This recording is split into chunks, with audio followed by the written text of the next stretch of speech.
Good morning class. आज हम पढ़ रहे हैं स्पेक्ट्रा के बारे में। सबसे पहले एक स्पेक्ट्रम क्या होता है। सिंगल होता है वो हम स्पेक्ट्रम बोलते हैं, जब ज़्यादा हो तब हम स्पेक्ट्रा बोलते हैं। तो सबसे पहले स्पेक्ट्रम क्या होता है। सिंपल, जैसे अगर हम डेफिनेशन की बात करें तो स्पेक्ट्रम बेटा, जब भी आपको लाइट है, आपको पता है लाइट के अंदर बहुत सारे कलर्स होते हैं। हमारे जो विजिबल, हमें जो वाइट लाइट होती है वो 7 कलर्स से बनती है। तो एक तरीके से हम क्या करते हैं, हम कोई इंस्ट्रूमेंट लगाते हैं जिसकी वजह से वो जो लाइट है उसके अंदर कुछ, जब उनको रिकॉर्ड किया जाता है तो कुछ कलरफुल पैटर्न सा मिलता है। उस पैटर्न को हम क्या बोलते हैं, स्पेक्ट्रम बोलते हैं। ठीक है ना। तो वो जो पैटर्न मिला है, किसके ऊपर, पर्दे के ऊपर लेंगे या किसी भी चीज़ के ऊपर ले लें, तो जो पैटर्न मिला वो कलरफुल हो सकता है या ब्लैक एंड वाइट हो सकता है। तो जो पैटर्न मिला उसे हम क्या बोलते हैं, स्पेक्ट्रम बोलते हैं। ठीक है ना। तो जैसे आप देख पा रहे हैं स्पेक्ट्रम की डेफिनेशन के हिसाब से कि वो वाइट लाइट जब स्प्रेड आउट करती है सीरीज ऑफ कलरफुल बैंड्स में, तो वो क्या कहलाता है, स्पेक्ट्रम कहलाता है। तो ये हो गई स्पेक्ट्रम की डेफिनेशन। अब बात करते हैं स्पेक्ट्रम जो होता है वो कैसे मतलब अचीव किया जाता है। सबसे पहले तो आप ये समझ लो, जो जिस फिल्म के ऊपर, वो जो मैं बता रही हूँ, जिस पर्दे के ऊपर या जिस चीज़ के ऊपर वो लिया जाता है पैटर्न, उसको हम बोलते हैं स्पेक्ट्रोग्राम। ठीक है। तो वो जो फिल्म है उसको बोलते हैं स्पेक्ट्रोग्राम, और उधर उस पे वो हमें स्पेक्ट्रम मिलता है। ठीक है। और स्पेक्ट्रोस्कोपी होती है, उस ब्रांच को बोलते हैं स्पेक्ट्रोस्कोपी, सॉरी ये बी लिख दिया, स्पेक्ट्रोस्कोपी। ठीक है। स्पेक्ट्रोस्कोपी जो होती है, ये देखो आप देख पा रहे, the study of emission and absorption spectra refer to as spectroscopy. एक तरीके से वो ब्रांच है साइंस की जो डील करती है स्टडी ऑफ स्पेक्ट्रा से। ठीक है। ये तो हो गई स्पेक्ट्रा की बात। अब बात करते हैं हम इन types of spectra. Types of spectra, spectra की मेन 2 टाइप्स होती हैं बेटा। एक हो सकता है वो इमिशन स्पेक्ट्रा हो, या हो सकता है वो एब्जॉर्प्शन स्पेक्ट्रा हो। अब डिफरेंस क्या है वो इसके नाम से ही पता चल रहा है। देखो, इमिशन जो है, जो फर्स्ट वाला हम बात कर रहे थे, इमिशन नाम से क्या आ रहा है कि इमिट हुआ है। तो जब भी किसी सोर्स से रेडिएशंस इमिट होती हैं, मान लो ये सूरज है, सूरज से ही क्या निकलती हैं, ये किरणें निकलती हैं। तो यहाँ से जो ये रेडिएशंस आ रही हैं, जो इमिट हो रही हैं, जब इनको हम प्रिज्म के थ्रू करके और फोटोग्राफिक प्लेट पे इसको लेंगे, वो तो जो पैटर्न मिलेगा वो कैसा पैटर्न होगा, वो इमिशन स्पेक्ट्रम होगा। क्योंकि हमने बीच में कोई चीज़ नहीं लेके आए। आप जैसे अगर सिंपल, अगर आप सूर्य का प्रकाश ही मैंने मान लिया, ये सूर्य का प्रकाश को हमने प्रिज्म में से गुजारा, तो प्रिज्म क्या करेगा, प्रिज्म डिस्पर्सन दिखाएगा, स्प्लिटिंग ऑफ लाइट। और लाइट में कितने कलर्स होते हैं, लाइट में 7 कलर्स होते हैं। तो यहाँ पे एक पैटर्न मिलेगा जिसको हम बोलते हैं ना विबग्योर।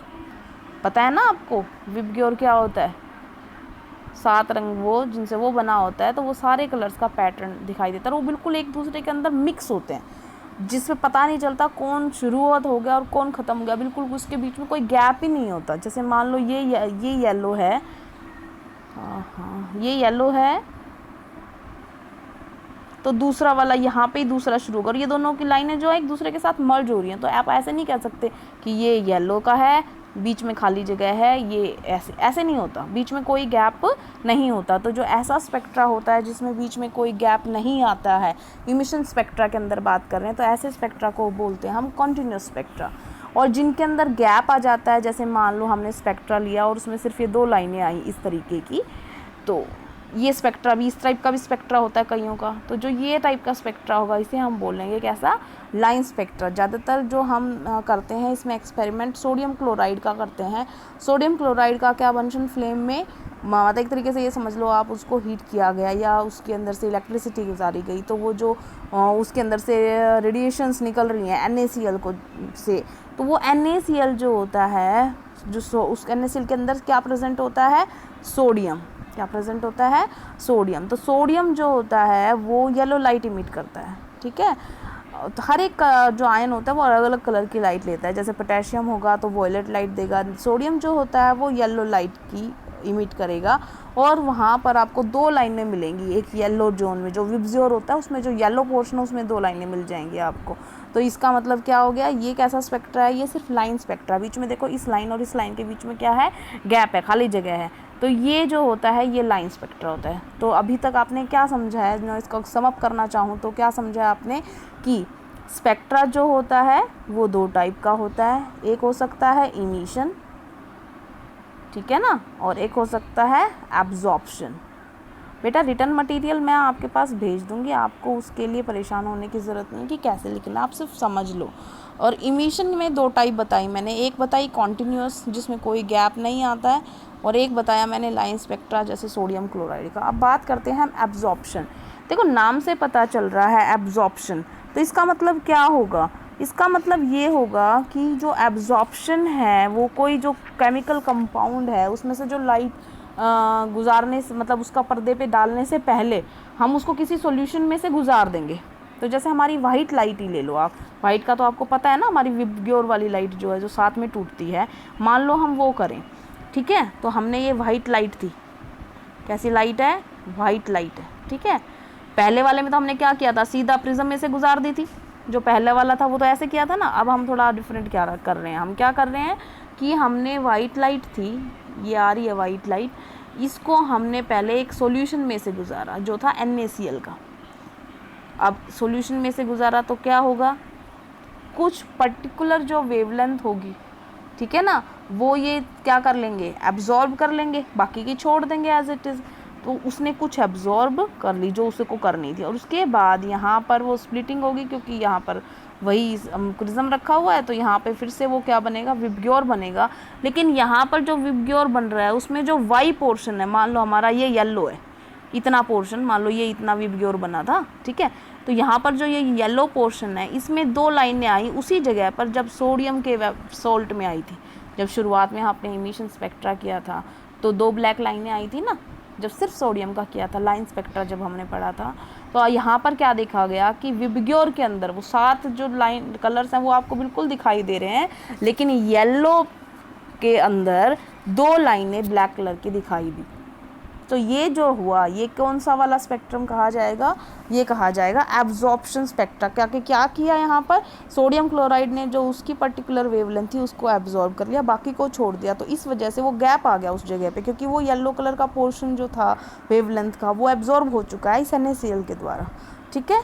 तो आपको अभी क्या समझ में आया है, इमिशन स्पेक्ट्रा क्या होता है। इमिशन स्पेक्ट्रा क्या होता है, जब बेटा रेडिएशन जो है किसी भी सोर्स से निकल रही हैं उनको डायरेक्टली हम स्पेक्ट्रोस्कोप में, स्पेक्ट्रोस्कोप वो इंस्ट्रूमेंट या प्रिज्म या किसी में से भी जिसमें से वो स्प्लिट करके आपको दे, तो स्पेक्ट्रोस्कोप में से जब एनालाइज किया जाए तो डायरेक्ट मिले, जबकि एब्जॉर्प्शन के अंदर हम किसी सॉल्यूशन में से या किसी कंपाउंड में से पहले लेते हैं, इस लाइट को इसमें डालते हैं, फिर जो लाइट आती है, ये जो लाइट आई ये ट्रांसमिटेड लाइट है, वो इसमें से निकल चुकी है इस कंपाउंड में से, डायरेक्टली आप उस रेडिएशन को यूज़ नहीं करें जो उस सोर्स से निकल रही है। समझ में आ गया। तो अगर डिफरेंस की बात करें यहाँ पर, तो इमिशन स्पेक्ट्रा और ये absorption spectra. Emission spectra directly source से जो लाइट आती है उसके बाद स्पेक्ट्रोस्कोप में डाली जाती है। ये क्या होता है, ये ट्रांसमिटेड लाइट को यूज़ करते हैं। ट्रांसमिटेड का मतलब होता है पहले कहीं और से गुजारी गई है, ठीक है। जो इमिशन स्पेक्ट्रा होता है उसके अंदर ब्राइट कलर्ड लाइन्स आती हैं, ब्राइट कलर्ड लाइन्स आती हैं, ठीक है। और उसके अंदर थोड़े थोड़े डार्क स्पेस हो सकते हैं अगर वो लाइन स्पेक्ट्रा की बात कर रहा है तो। इसमें क्या आती हैं, इसमें डार्क लाइंस आती हैं। जो हमारा सोडियम का जब हमने किया था, अगर आपको ध्यान हो, सोडियम का बताया था ना, येलो पोर्शन में 2 लाइनें आई थी, तो वो येलो कलर की ही थी। तो इसका मतलब वो कैसी कलर की आती हैं, ब्राइट कलर की आती हैं। यहाँ पर उस येलो पोर्शन में वो क्या थी, जैसे तुम किसी फोटो का नेगेटिव बनाओ तो येलो पोर्शन जो आपको दिखाई दे रहा है, मान लो आपने कोई शर्ट पहनी है तो आपकी फ़ोटो में वो अपनी येलो कलर दिखाई दे रहा है, तो वो कैसा दिखाई देगा, वो इमिशन स्पेक्ट्रा दिखाई दे रहा है। और अगर आप उसका ब्लैक एंड वाइट कर दो तो वो जो येलो है वो ब्लैक दिखाई देगा आपको बिल्कुल। तो वो इसका मतलब क्या है, वो एब्जॉर्प्शन स्पेक्ट्रा एक तरीके का। तो इमिशन स्पेक्ट्रा जो 2 है वो 2 टाइप का हो सकता है, या तो वो कंटिन्यूस फॉर्म में होगा या डिसकंटिन्यूस फॉर्म में होगा, जिसे हम लाइन स्पेक्ट्रम कहते हैं। एब्जॉर्प्शन स्पेक्ट्रा जो होता है वो हमेशा ही डिसकंटिन्यूस होता है। क्योंकि उसमें डार्क लाइनें आती है। तो अब मैंने डार्क लाइनें मान लो ये 3 लाइनें खींची हैं, तो ये तो हमेशा ही कंटिन्यूस में कैसे होंगी, डिसकंटिन्यूस में होंगी, कोई ना कोई गैप तो बीच में होगा ही। ठीक है, तो ये डिफरेंस होता है इमिशन स्पेक्ट्रा के बीच में और एब्जॉर्प्शन स्पेक्ट्रा के बीच में। ये होल स्टोरी बताई क्यों गई है स्पेक्ट्रा के बारे में, क्योंकि हमने बोर मॉडल में पढ़ा है किसके बारे में, कि हाइड्रोजन और हाइड्रोजन जैसी जो स्पीसीज होती हैं, जैसे लिथियम 2+, हीलियम प्लस, जो लिथियम आयन है, उन्होंने लाइन स्पेक्ट्रा को एक्सप्लेन कर दिया था। बोर मॉडल ने लाइन स्पेक्ट्रा एक्सप्लेन हो गया। तो लाइन स्पेक्ट्रा अगर याद हो तो अलग अलग लाइनें आई थी ऐसे ऐसे।